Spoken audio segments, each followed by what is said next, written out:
lot of people, you know, from my experience, hold veterans in a pretty high regard, and there's been a lot of mainstream media coverage saying that this movement is nothing but hippies and extremists and communists and socialists. So now we're here just to show that it's not extremists, communists, and hippies that are, you know, making this movement. It's been shown that there are families, there are people from all walks of life here, but I think with veterans opening up and showing their support, more people who were unsure or afraid to stand up before, hopefully will come out and stand up now.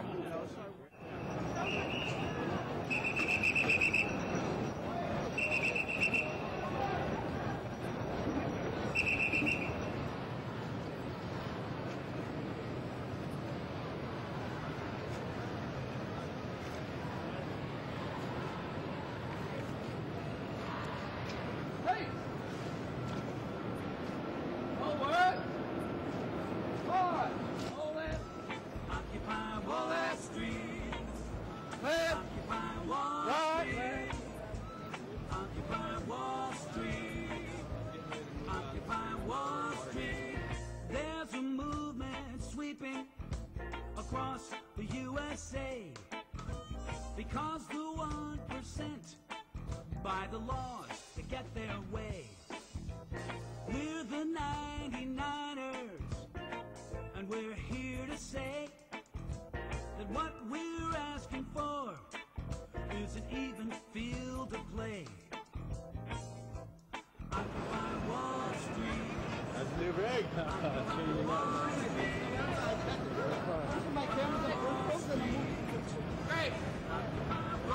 Hey, you members of Congress, send the values. Excuse us, please. Thank you. Matt Jeff! We're going to take 2 steps here. Speak. One round this time.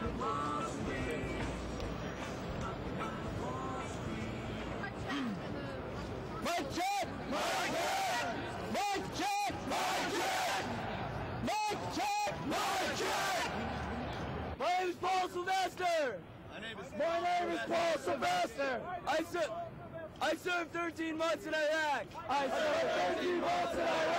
After 6 months, I turned in all my ammunition. I refused to take any orders. No more convoys. They made my life hell for 10 more months. But I chose to not bring my hell on the Iraqi people. When I was finally freed from the imprisonment of the military that I suffered, I spent years traveling around this country homeless, unable to communicate with society, my family, my friends, constantly being pressured into taking veteran drugs, VA drugs. They would cut me off the drugs just long enough to withdraw and then put me right back on. Most of my family thinks I'm crazy, and need to be medicated. What I need is community. We are the 99%. Mike check! Mike check! This is Jerry! And he has something to say! My name is Jerry! I am an Army veteran! Of Operation Iraqi Freedom! Since I have returned home, I have suffered severely from post-traumatic stress disorder. It has had a profound effect on my life and on my family. Me and many other veterans are suffering from this very dangerous psychological disorder that is preventing them from carrying on with their lives peacefully. We may be here at the home front, but the war continues on for us. We need help from the community, from the government to address these problems. Also, many troops are being redeployed with the diagnosis of PTSD. Sending a wounded warrior back into battle is very dangerous and highly unacceptable. We are the 99%. Thank you very much. Woo! Joshua.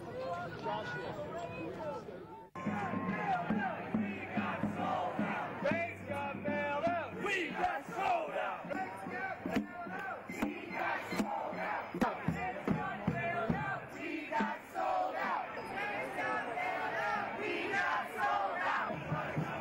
Occupy Wall Street Journal, 5 o'clock Times Square.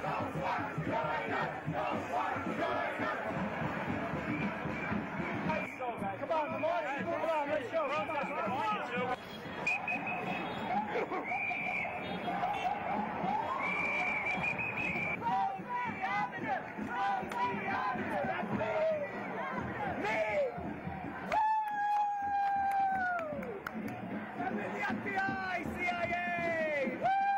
Guantanamo Bay! That's what you do!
We're here today to show solidarity, especially for our brother Scott Olson, who was injured in the Oakland protest.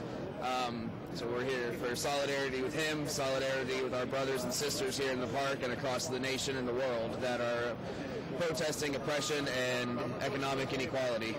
Okay, for people that don't know what happened to Scott Olson, there might be people that don't know. Okay. Can you just talk about... Last week, our brother Scott Olson was critically injured at the hands of the Oakland Police Department. This man was a Marine Corps veteran, served two tours in Iraq, came home safe, and then was injured at the hands of the community that's supposed to protect and serve us. It was horrifying. It was a peaceful engagement, you know, and for the life of me, I'm not sure why the police escalated in the fashion they did, especially with such force. You know, it's one thing to, you know, use crowd control, but to deploy tear gas and, you know, these less lethal rounds.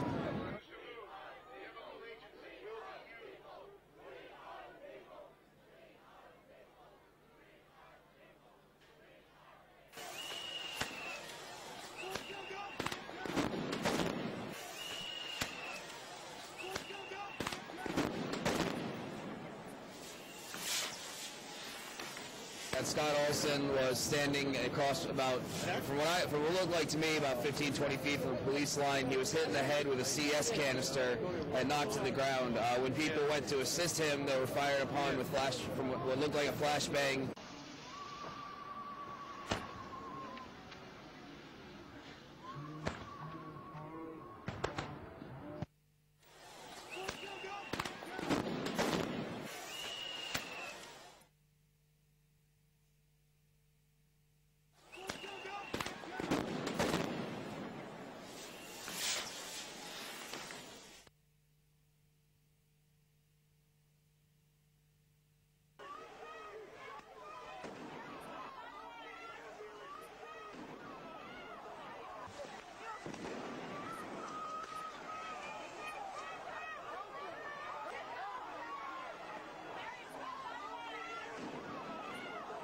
Flashbangs, you know, when people are trying to help my friend Scott out of there when he's injured, like I'm at a loss for words.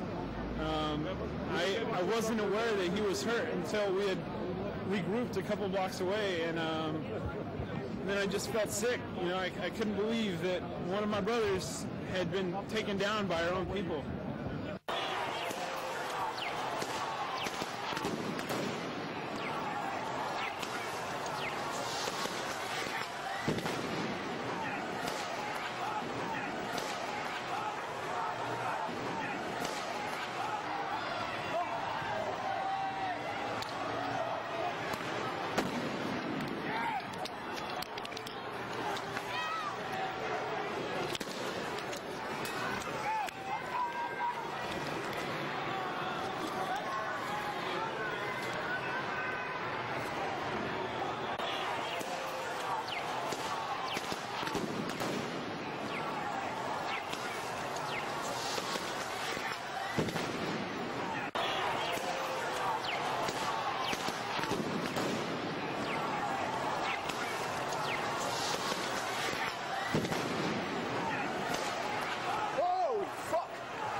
happened?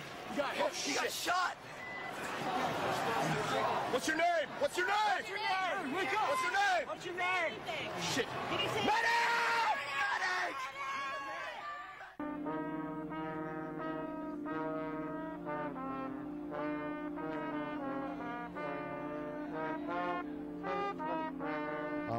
It's really a sad state of affairs where young people, with the lack of education, lack of opportunity, they need more hope. There's not a lot of hope right now in this country, and I would say even in the entire world. And we have to do something: raise consciousness, open up space, ask people to do more. Everybody in this country has a right to a fair say in their government, and that right has long since been tamed by corporate interests and economic inequity.